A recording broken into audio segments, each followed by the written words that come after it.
Good morning, or depending when you're watching this, good afternoon, good evening, or good night. My name is Ross, and as always told, out of Voice of Radio. So today, I want to show you a deck I am particularly proud of. You see, this past weekend, we had the first weekend of the Pokémon TCG Players Cup. That is to say, the top 256 players in Europe, North America and Latin America, and the top 128 in Oceania, all entered into a double elimination tournament, which is going to whittle down over the next few weeks. Now, the deal was that if you went 3-0, you made week 2. If you went 3-1 with your loss being in round 3, you made week 2. But if you took a loss round 1 or 2, you had to go 4-1 in order to make week 2. Well, I did go 4-1 with a deck that I am willing to bet you have not played with or against, because it's my own baby creation that I have been working on for about 2 months now. I call it Drilltomb. And it is a Spiritomb Excadrill deck. And make no mistake about it, this is a Spiritomb Excadrill deck. Simple as that. It is not an Excadrill deck. It is not a Spiritomb deck. I've played an awful lot of Spiritomb. I've played an awful lot of Excadrill. This is not Excadrill. This is not Spiritomb. What I've done, I've taken those two archetypes, right? And I have mashed them together unashamedly so. I'm not saying it is not similar to Excadrill and it's not similar to Spiritomb. Of course it is. I am saying that you cannot play it like that, and I am saying that the matchups are very, very different to what you would see with a straight Spiritomb or straight Excadrill deck. So if we run through the list, then a lot of people have been asking me, and I thought, you know what? Let's do this. So Excadrill here, I love Excadrill. This was my starting point. I started with Excadrill. 1 fighting energy, 120 cards, 120 damage, discard the top 4 cards of your deck. And this is here to smash Pikarom. Pikachu and Zekrom is probably the best deck in the game right now. At least one of the very best decks. It sees a huge amount of play. That attack destroys it. That deck cannot handle that attack. Now, there is a second attack here. 1 fighting energy, 180 damage if you've only got 3 or fewer cards left in your deck. It's nice and it's good and it's useful. That is an end game attack. In a traditional Excadrill deck, you would probably end up using that attack far earlier. For this deck, that is generally a once per game emergency end of game attack where you need a bit more damage. But I also hated Dragapult. I wanted to beat Pikachu and Zekrom, and I wanted to beat Dragapult, because I don't like Dragapult, although really it's a VMAX that's good. So I popped in Spiritomb. Now the irony here, this deck is not great against Dragapult. It's one of my least favourite matchups. Because the problem is that Dragapult, it drops 5 damage counters when it attacks, and it plays copious amounts of Galarian Zigzagoon, which drops a damage counter when you play it, and they can regularly, easily take out 2 Spiritomb in one turn, so you've got to have 3 Spiritomb. It gets super awkward. Winnable, don't get me wrong, winnable, awkward. Spiritomb, 1 energy, 10 damage plus 30 more for each damage counter on this Pokemon, and an ability that puts a damage counter on Spiritomb. Now then, of course, we play Jinx, that lets you move a damage counter from another Pokemon to Spiritomb. So the theory is 2 Spiritomb, 1 Jinx, gets 2 damage counters on 1 Spiritomb. And then obviously over in Energy, we play Rainbow Energy. When you attach it, you put a damage counter onto Spiritomb. And then we play Hustle Belt. Hustle Belt lets you do an extra 60 damage if you... It lets you do an extra 60 damage if you got 30 or less HP remaining and any damage counters on it. So the theory here is Spiritomb, Jinx, Rainbow Energy, plus a second Spiritomb obviously, and you can be hitting 160 damage straight away. That is enough to KO something like a Dedenne. That is enough to KO a Dragapult VMAX. And that is enough to KO a lot of starting Pokemon. And this is one of the things that this deck has that Excadrill decks traditionally don't. An option if you go second. Because a lot of the time it's not about those big attacks. It's 1 Rainbow Energy, 70 damage, And the amount of Jirachi that I have taken out with this is just silly. I have KO'd dozens and dozens and dozens of Jirachi using Spiritomb because I went second. Excadrill hates going second. Well, it likes going second to avoid being donked, but it hates going second because there's no option. Your traditional Excadrill deck has nothing when you go second. This does. This has Spiritomb. And what you essentially have here is two really good single energy attackers that can cover matchups. In some matchups, you go full Spiritomb. In some matchups, you go full Excadrill. In some matchups, take Blacephalon as an example. Blacephalon, you just need to get a KO every turn. You need to do 120 damage every turn. So that could be an Excadrill. It could be a Spiritomb with 4 damage counters. It could be a Spiritomb with 3 damage counters and a Hustle Bell. It doesn't matter. You just need a KO every turn. Now, traditional Excadrill matchups, you have a 4-4 line of Excadrill. And then the problem becomes you've got to start recovering. So Excadrill 5 and 6, you've actually got to recover your Excadrill. And it can be awkward. Traditional Spiritomb, you've got to recover or use your secondary attackers, which aren't, you'll be playing something like Buzzwole, and that's fine, but you can only use that when your opponent has 4 prize cards remaining. It gets awkward. This can stream 6 attackers far more easily. And when I compare to Spiritomb and Excadrill, I speak as someone who's played a huge amount of Excadrill and a huge amount of Spiritomb. They are my 2 favourite decks other than this. So when I'm doing that comparison, I speak as someone who has played a huge amount of games. Now, the rest of the Pokemon line here, we got 1 Ditto. We're playing 2 Stage 1 lines. Free Zeb Striker, you discard your hand, draw 4 cards, it's nuts. I initially started it with Chinchino. Chinchino did not work. It was not good enough, not even close. This is a very awkward deck. You often need to draw... I'll often be drawing like 20 cards in a turn. It is not unusual for me to go Professor's Research and Dedenne and double Zeb Striker in one turn to dig. Because it's an awkward, janky deck, you've got to have great draw power. 1 Dedenne, I never want to play Dedenne. I never want to play Dedenne. No, that's a lie. Sometimes in the late game when I'm digging for that one last card to win, yay. But most of the time, no. It is there because it's a janky deck, and sometimes I don't draw well in the early game, so I have to just search a Dedenne. More often than is statistically likely in a lot of games, but that's not the point. It's there as an option. Don't sleep on Tingly Return. I am playing Rainbow Energy. So one of the things I like to do, if I've ever got a spare energy attachment, just whack it onto Dedenne, and then I can go Rainbow Energy, Tingly Return. If I can get a KO on Dedenne, with Dedenne, while taking it off my field, that's actually kind of nuts. Jinx we've talked about, and then 1 Fione. Traditionally, Excadrill plays Fione to stop decking out. You put it on the bottom of your deck. Excadrill likes to live with 3 cards remaining in their deck. My deck doesn't. I very, very rarely use Fione to stop decking out. It's there because it's an amazing card. I regularly use it to force my opponent, if it's turn 1 and they've got a Pokemon I want on the bench but not in the active, Fione's awesome. If they're trying to block me with whatever, trying to stop me take a prize, Fione is awesome. I very rarely use Fione to stop decking out, but I very, very regularly use it to make my opponent switch their active. And I have won many, many games doing this. For anyone that's wondering, yes, I recorded all of my games from the Players' Cup. No, I didn't record them with commentary.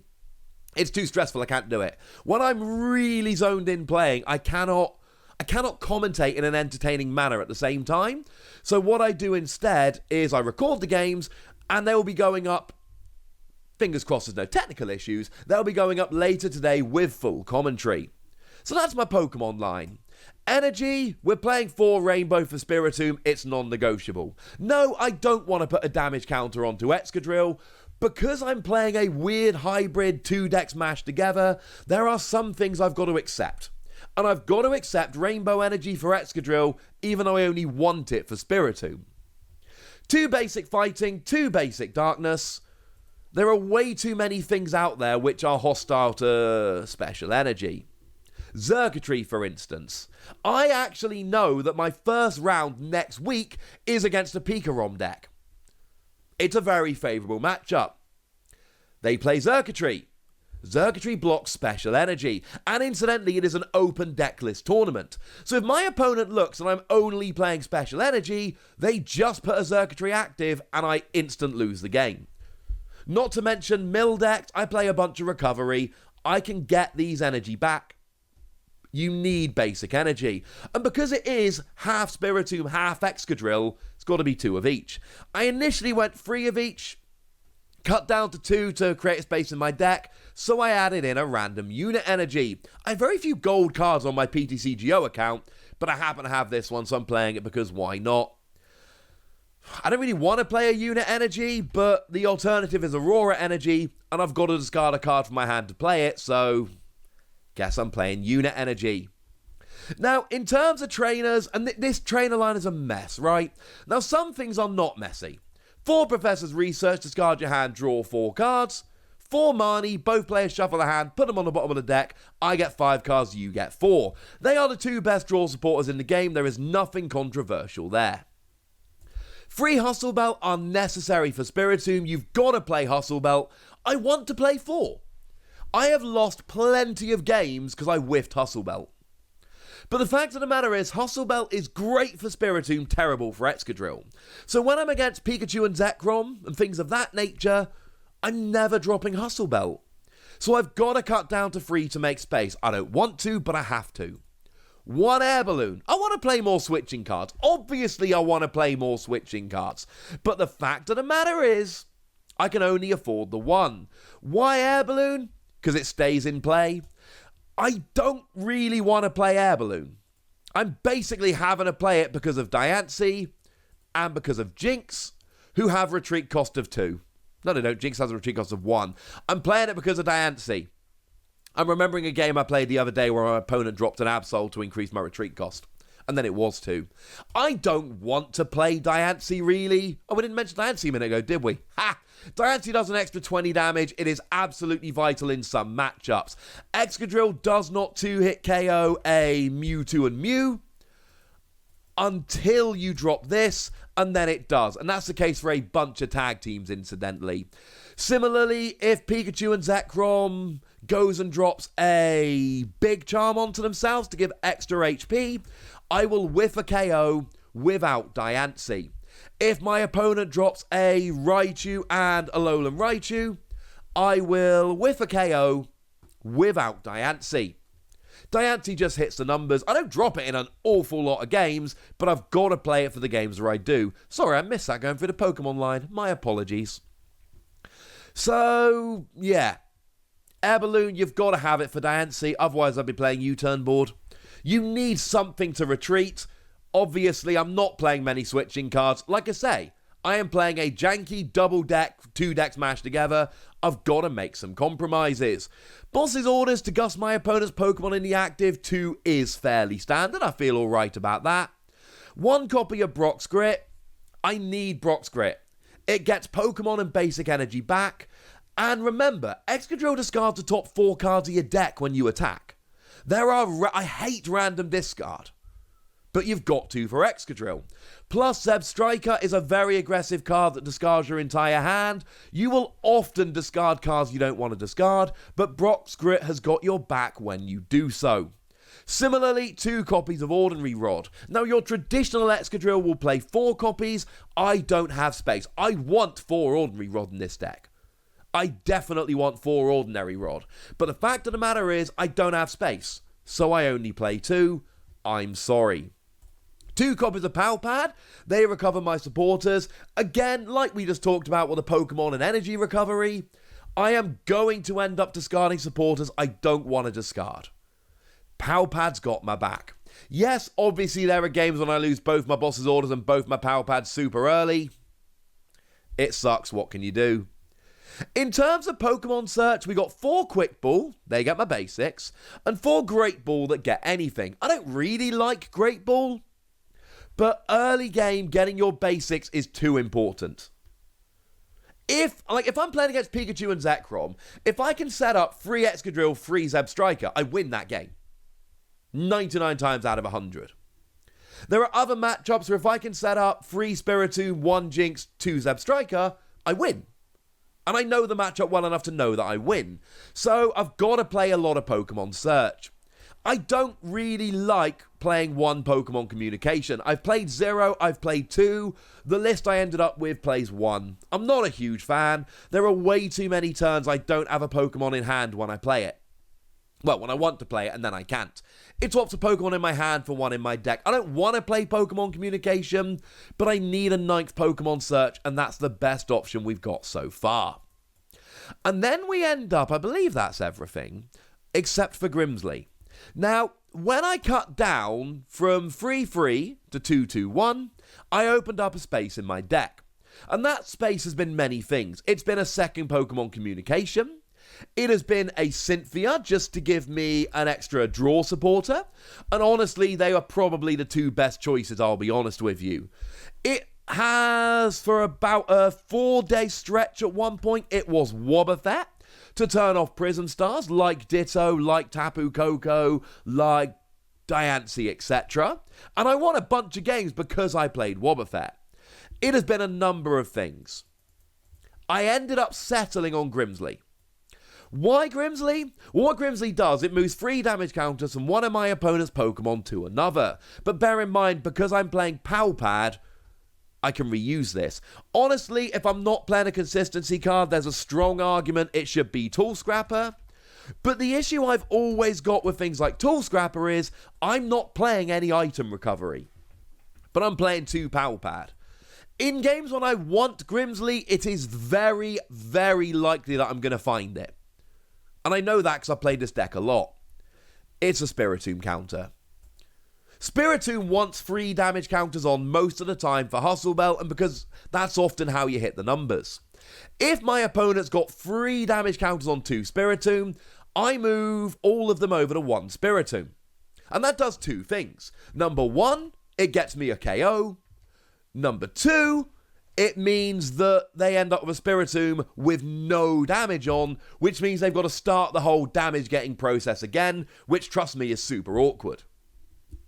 Now, the reason I play Grimsley, in testing, the first 6 games I played against straight Spiritomb, I went 3-3. And the rule was simple. If I went first and didn't drop a KO, I won. If I didn't get the first KO, I usually lost. Since putting Grimsley in my deck, I've gone 3-0, with 2 of those wins, my opponent not taking more than 3 prizes. Now, I didn't know initially that this was an open deck tournament, i.e. you can see your opponent's deck list. You can refer to it throughout the game. I chose not to drop it even when I found out that it was. And there's an argument I shouldn't have done. I should have dropped it. But the thing is, firstly, it might work.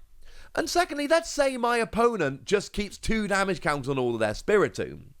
They are deliberately slowing their progress and playing slower than they want to. That goes in my favour. And the fact of the matter is, against Spiritomb, I want to get KOs of 11th hour tackle. I don't want the random discard. And if I'm using Excadrill, they've got to have 3 damage and a Hustle Belt in order to get the KO. So I want to be using Excadrill. So even if they keep 2 on each of their Spiritomb, I move 2 from one Spiritomb to the other, I get a KO of 11th hour tackle, and they have a Spiritomb with 0 damage on. Trust me, that puts me at an advantage. I'm not done with the tournament. The tournament's going on next week, but there's no point trying to keep my list secret, because any opponent I have in a tournament can just click a button. My opponent next week can already see my deck list, just like I can see theirs, so I think the need for secrecy is officially over. I'm locked into this deck, and anyone I play can see it. Yes, it's a bit janky and it's a bit weird. The funny thing is, I could easily have lost my first 2 games this weekend, and had a deck that essentially went 0-2, and nobody would take this seriously. It's the same deck, but I managed to pull it back, made top 64, and then a whole bunch of people are asking for my list. It ain't perfect, and this is not the perfect 60-card list. I have not been able to settle on a deck list I love. There are half a dozen changes I could easily make tomorrow. As it stands, this is the list I've ended up with. I feel pretty good about it.